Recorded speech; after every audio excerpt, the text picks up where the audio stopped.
Hi friends, welcome back to the Avocado Toast Budget. If you're new here, my name is Lexa, and today we are going over the list of the top things that you don't need to buy. If you've seen my videos before, then you know I am all about spending money on things that actually bring joy and value to your life. I spend money all of the time on things that other people probably think are just a waste of money because they do in some way bring value to my life that maybe it wouldn't bring value to someone else's. So of course this list is not to say that you absolutely can't buy these things and there's no way you would find any value in them, because of course everyone is different and what we prioritize is different. So I'm going to run through all of the purchases that I see a lot of people making and a lot that I have done myself that we think is going to bring a lot of joy and value to our life, and then it just kind of falls short. I'm also going to talk about some things that you could buy instead, or some different practices that you could put in place to stop yourself from buying these things and recognize when you are about to buy something that might not actually bring you the value that you think it's going to. But before we get into it, I have a really big goal of hitting 5,000 subscribers by the end of May. We've had a lot of new people join our family. I am so excited that you're here.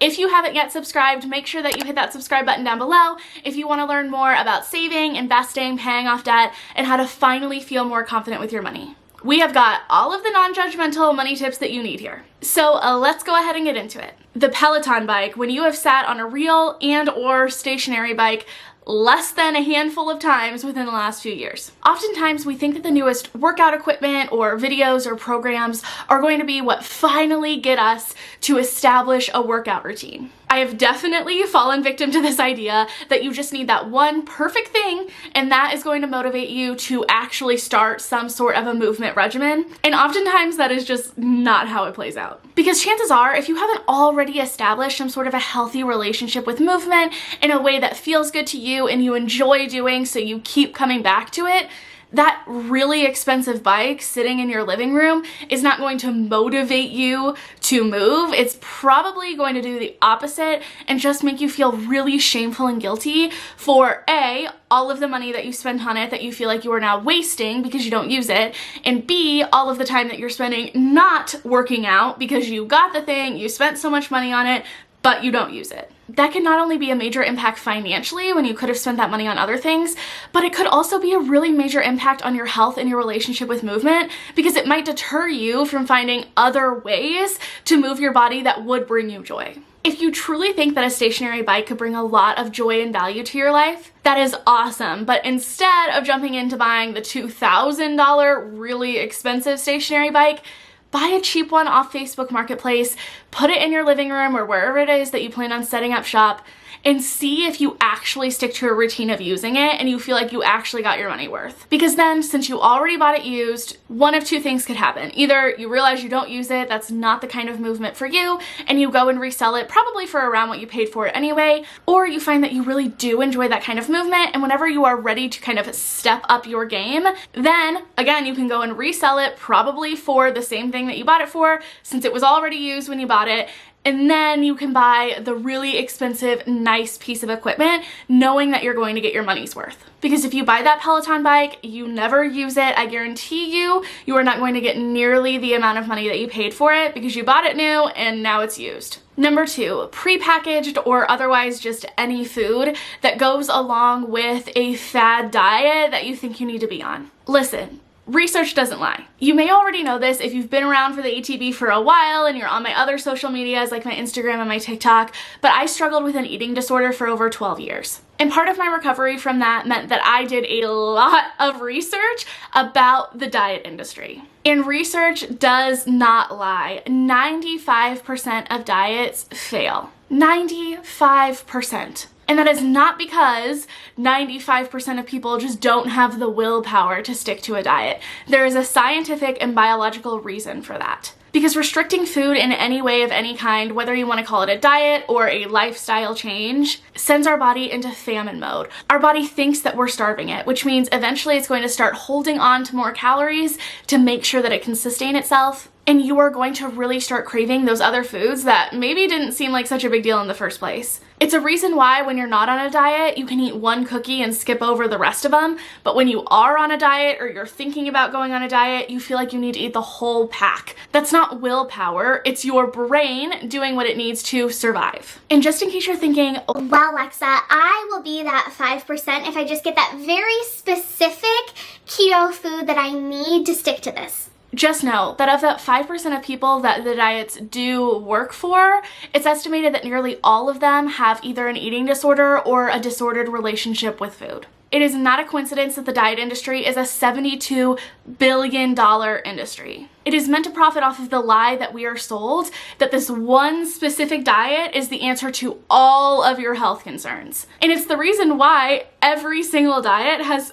conflicting rules and completely different rules for what is a good and bad food. It's because really those rules don't exist. They make them up. That way they can market other things to you to get your money and try to get you hooked for life in a cycle of dieting and not dieting over and over and over again. This industry profits off of our shame around our bodies and our health. Your money is so much better spent on yummy foods that make you feel good and you actually like to consume. And your long-term health is way better off for it. And since we've been talking a lot about food and movement, if you are someone who is struggling with anything around those two things, I will link a ton of different resources in the description box below.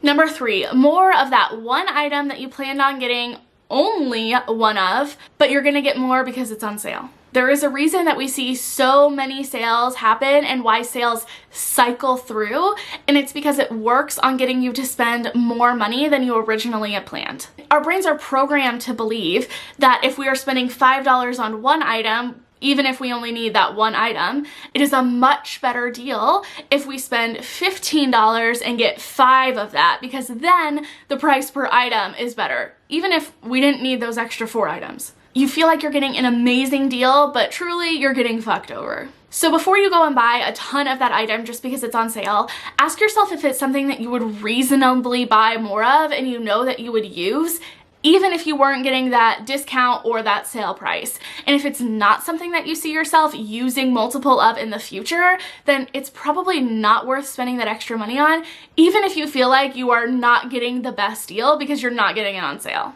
Like I said, sales cycle through. They are aplenty in capitalism, and there's a reason for it. I guarantee you that sale will be back. It is meant to make you feel like it will never return, but I promise you it will. So if in the future you realize that you do need more of the item or you want a replacement or whatever it is, then you can get it when it is inevitably on sale again.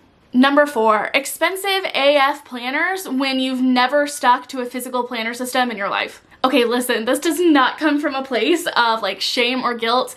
I am so guilty of this.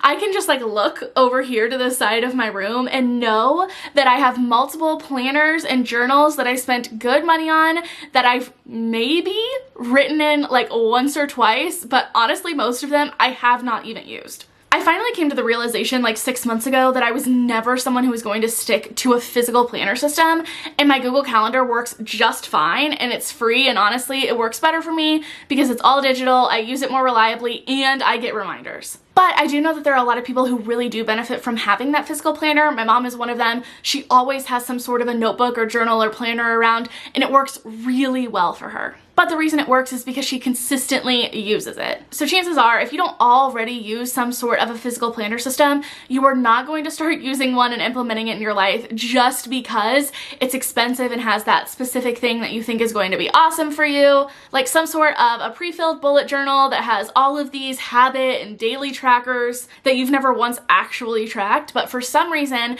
because it's aesthetically pleasing, you know now is the time that you're gonna use it. It's a trap. I promise you, chances are you are not going to use it reliably just because it is aesthetically pleasing. If you think that you want to get on some sort of a physical planner system, go pick one up from the dollar store or a $5 one from Walmart and see if you actually stick to using it. If you go by for a couple of months and you really use it, but you're noticing that there are things that are lacking in the system as you start to grow and get better at using it, and you want to up your game of the planner system, that is the time to invest the money. This is very similar to the idea of the workout equipment. If you are not using the less expensive one reliably, chances are you are not going to use the expensive one reliably. It's just going to make you feel like shit. And along the same lines is number 5, expensive organizing systems. I have fallen trapped to this. The Container Store, we finally have one like in person close to our house,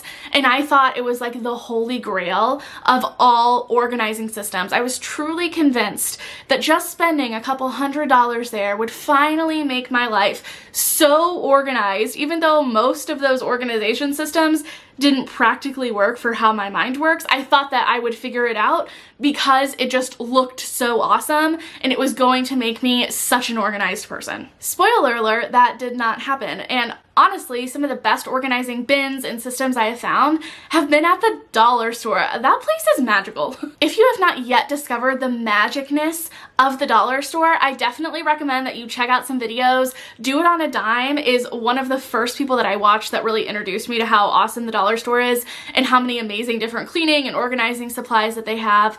I will link her channel down below. She does an awesome job at it. And most of the time, this is for a fraction of what you would buy even at Walmart, nonetheless, those really expensive high-end organizing systems. I promise you, it is much better to find simple ways that make your space functional rather than trying to spend so much money on keeping everything neat and tidy and organized when it doesn't actually work for your life. Another really awesome resource that I love that really changed my relationship with cleaning and my space, she calls them Care Task, is Domestic Blisters. She has both a book and she is active on TikTok. I absolutely love her. If you love the ATB because of the non-judgmental money advice, she is that, but for care tasks and cleaning and organizing your space and being an awesome mom. I will also link her TikTok and her book down below. Because even if you are someone who is already organized and you really want that aesthetic looking organization, you can find a ton of things even just at the dollar store. You don't need to be spending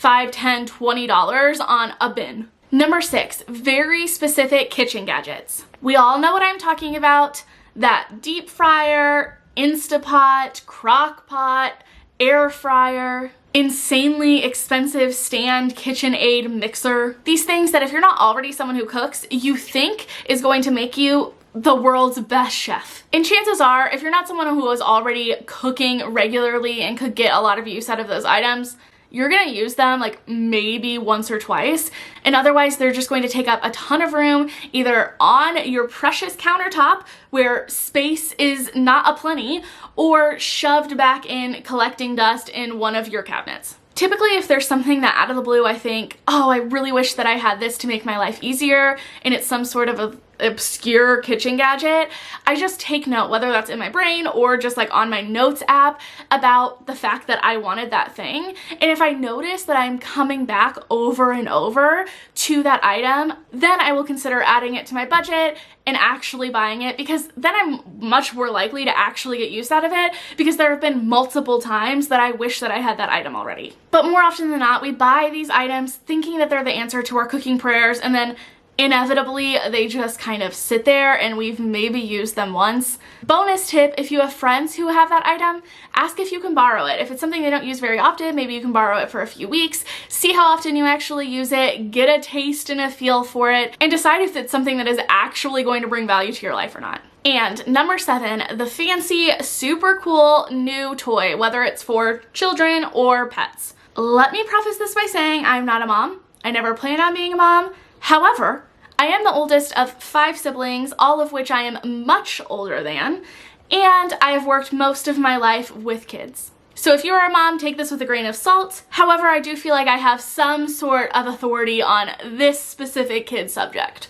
And when it comes to kids, especially toddlers and young kids who aren't yet influenced by advertisements that they're seeing or peers yet, I promise you they are going to end up loving those cheap, unexpected toys way more than they are that very expensive, new, cool thing that you think is going to change your life and make your kid happy and do all of these amazing things for your kid. That could be done at a fraction of the price with other things. we're programmed even at a young age to like new things. But as kids, we don't really know the difference between a new toy that was $1 and a new toy that was $100. To our brain, it's just new. So it's going to be really cool for the first like couple minutes, hours, days if you're lucky, and then chances are kids are going to cycle onto something new. And as someone who does not have kids but was once a kid, I know that I did this all the time as well. And as someone who does not have kids but has cats, I know that the same thing applies to pets. I have spent so much money on random cool gadgety toys that I think is going to change my life and get my cats to start running around and hopefully not be such a menace at night. And you want to know what ended up doing the trick? 33-cent mice. These little mice. I think Oliver has hidden them. He hides them during the day and then pulls them out randomly at night. But I get them in a 3-pack for $1 on Amazon. They have catnip in them. Oliver loves them. He loves to play fetch with them. He will bring them out consistently. Those are the only toys that he will play with. Dory, on the other hand, want to know what works for her? Hair ties.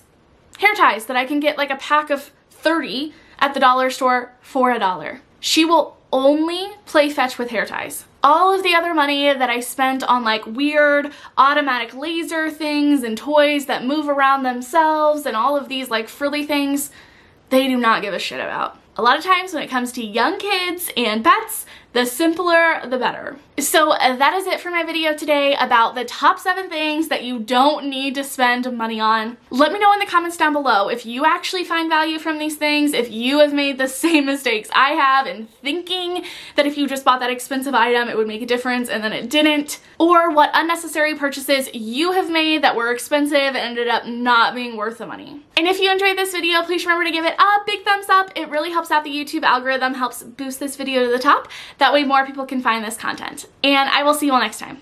Bye.